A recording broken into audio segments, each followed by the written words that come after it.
नमस्कार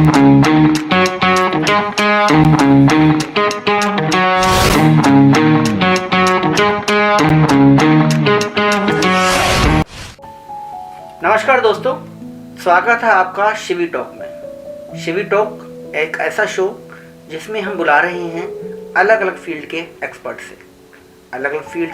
से कि जिसमें जो अपनी उस फील्ड में महारत है जिनको, जैसा कि हम पहले भी कई लोगों से मिल चुके हैं। आज हमारे साथ में जो हैं एक ऑर्गेनाइजेशन की फाउंडर हैं और उस ऑर्गेनाइजेशन का नाम है अंकपाली, और उस जो फाउंडर हैं वो है हमारी निवेदिता शर्मा जी।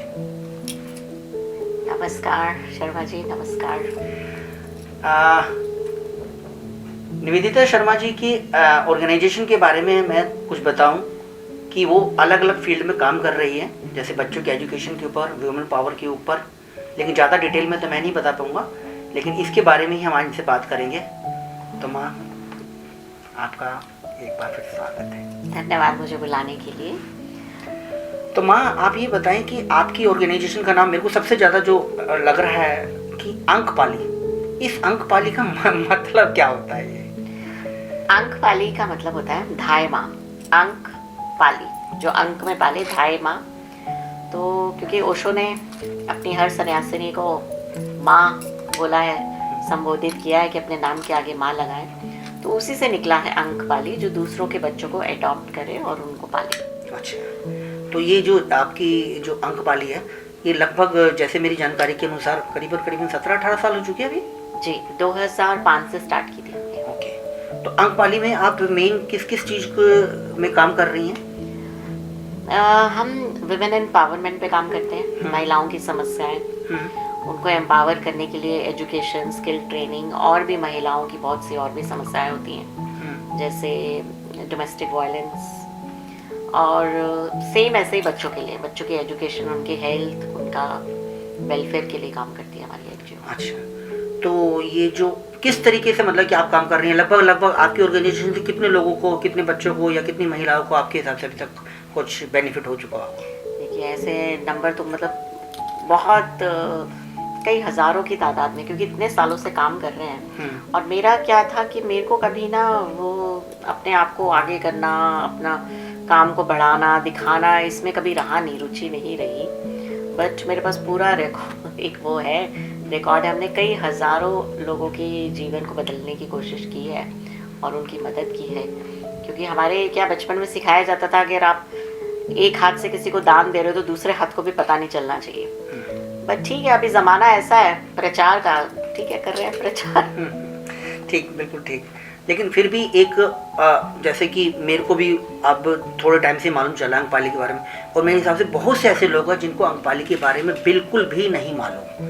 तो वो अंकपाली से की आपके पास में अपनी समस्या को कैसे लेके आए, कैसे जुड़े, कैसे अपनी समस्या का समाधान, थोड़ा इस बारे में बताइए। ताकि मेरा वेबसाइट और मेरा लिंक गूगल का, मेरा फेसबुक, मेरा इंस्टाग्राम, ट्विटर, सब पे अंकपाली एक्टिव है। और उसके अलावा मेरा एक फ़ोन नंबर है जो हमेशा अवेलेबल रहता है, जो हमेशा वर्किंग में रहता है, तो वो नंबर डिस्क्रिप्शन में आप दे दीजिएगा, तो कोई कभी भी मुझे कांटेक्ट कर सकता है। ठीक है। तो क्या प्रोसीजर, क्या खाली अगर उसने कोई कंप्लेंट करी आपको, कि शिकायत दी कि मेरे को ये प्रॉब्लम है, जैसे डोमेस्टिक वायलेंस की अधिकतर आजकल प्रॉब्लम चलती रहती हैं, तो आप उस पर किस तरीके से काम करती हैं, कैसे काम करती हैं? देखिए, पहले तो हम उनकी जो भी विक्टिम है, जिसके साथ भी गलत हुआ है, पहले मैं उसकी अपने लेवल पे उनको उनकी पूरी बात, समस्या को जानने की कोशिश करती हूँ, और उस समस्या को किस तरह से हम उसका समाधान कर सकते हैं। उनको लीगल हेल्प चाहिए, या उनको पुलिस की हेल्प चाहिए, या उनको कोई फाइनेंशियल हेल्प चाहिए, उनको किस तरह की रिक्वायरमेंट है, वो उनसे बात करके, उनकी काउंसलिंग करके ही क्लियर हो पाता है कि उनको एग्जैक्ट क्या चीज़ की ज़रूरत है। कई बार तो क्या होता है, मामला दोनों तरफ से बातचीत से ही हल हो जाता है, लेकिन कई बार क्या होता है, लीगल में जाना पड़ता है। फिर हमारे पास ऐसे लॉयर हैं मेरी टीम में, तो वो लोग फ्री ऑफ कॉस्ट उनका केस लड़ते हैं, और पुलिस में भी अपना ये है कि जाकर के फिर बात रखते हैं। तो हमारी वो विक्टिम के ऊपर ही डिपेंड करता है कि उसके समस्या का समाधान हम कैसे कर सकते हैं। तो कहाँ पे जाए वो? आपकी ऑफिस आपने कहीं पे? हाँ, ऑफिस है हमारा, लोधी रोड में ऑफिस है हमारा, और जब मेरे को कॉल करेगा कोई तो मैं सारा उस पर उनको बता दूंगी।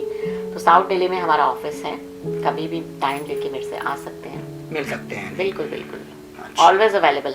ओके ओके, ये तो सबसे बढ़िया बात कही आपने।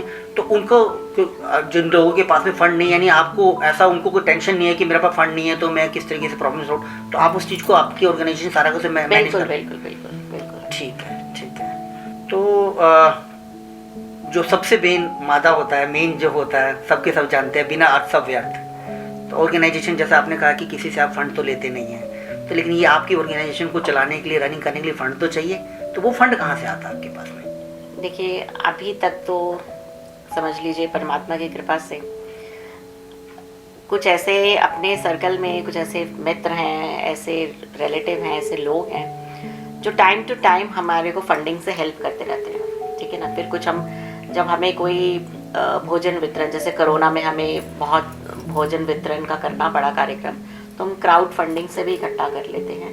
और नहीं तो अगर कोई खास कोई केस आता है, जैसे कोई केस आता है, उसको फंडिंग हमें करवानी है या उसको फाइनेंस से हेल्प करनी है, तो फिर ऐसे हमारे बहुत से डोनर्स हैं, हम उनको बता देते हैं, तो हमें ऐसे हेल्प मिल जाती है। या कुछ डोनर्स आपको मतलब कि आपकी कुछ ना कुछ अवेलेबल होता होगा, जो वहाँ पे खुद भी चुपचाप अपने कुछ ना कुछ डोनेट कर देते होंगे, गुप्त दान जिसको कहते हैं। हाँ, कर देते होंगे आपकी बिल्कुल, ऑर्गेनाइजेशन। जी, जी। तो आपकी वेबसाइट में सारी की सारी डिटेल होगी? सब डिटेल है वेबसाइट पे। तो आपकी ऑर्गेनाइजेशन, वैसे तो ऑर्गेनाइजेशन है तो जाहिर सी बात है कि, और गवर्नमेंट से क्या, लेकिन कभी आपने कोशिश नहीं की कि गवर्नमेंट भी कुछ आपको कुछ हेल्प कर दे? मैंने अभी मैं क्या बोलूँ, ये इतना मतलब गवर्नमेंट से लेना, मैंने कई जगह ट्राई भी किया है, 3-4 दफ़ा ट्राई किया है, बट वो थोड़ा कठिन मार्ग है, वहाँ से मतलब बहुत सारे प्रोसेस से गुजरना पड़ता है, तो कभी इतना ट्राई करा नहीं कि सरकार से भी मदद लें। लेकिन हाँ, ऐसे जैसे मेरा एक बहुत बड़ा प्लान है कि मैं कोई अपना एक ऐसा कोई अपनी जगह बनाऊं, तो मे भी उसके लिए मेरे को सरकार से मदद भी लेनी पड़े, तो है, एक प्रोजेक्ट है माइंड में। ओके। तो क्योंकि मुझे लगता है कि मौजूदा हालात की जो सरकार है, शायद कुछ आपको इस मामले में सपोर्ट कर, क्योंकि जब आप इतना अच्छा काम कर रहे हैं तो आपको सपोर्ट करना भी चाहिए सरकार को भी, क्योंकि सरकार का भी मेन उद्देश्य यही है कि किस तरीके से पब्लिक को ज़्यादा से ज़्यादा बेनिफिट मिल जाए।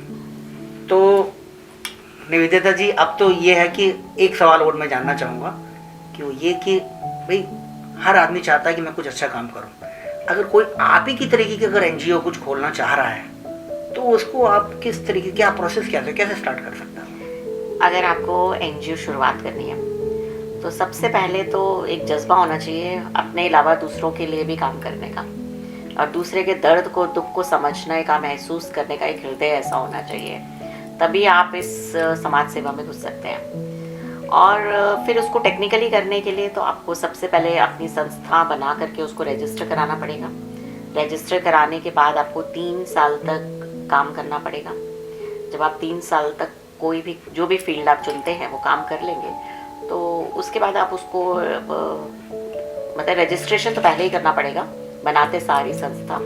3 साल वर्किंग के बाद आप उसमें इनकम टैक्स से 12 ATG सर्टिफिकेट होता है, वो आप अप्लाई कर सकते हैं, वो आपको मिल जाएगा, तो फिर आप एलिजिबल है डोनेशन लेने के लिए, तो उसके बाद आप डोनेशन के लिए अप्लाई कर सकते हैं।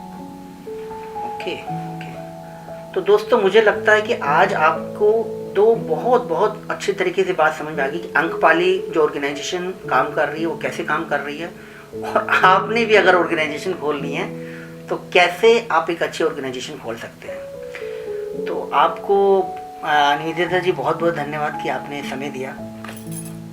Thank you. तो दोस्तों, जल्दी मिलते हैं आपसे किसी नए एक्सपर्ट के साथ में, नए शुभचिंतकों के साथ में। धन्यवाद।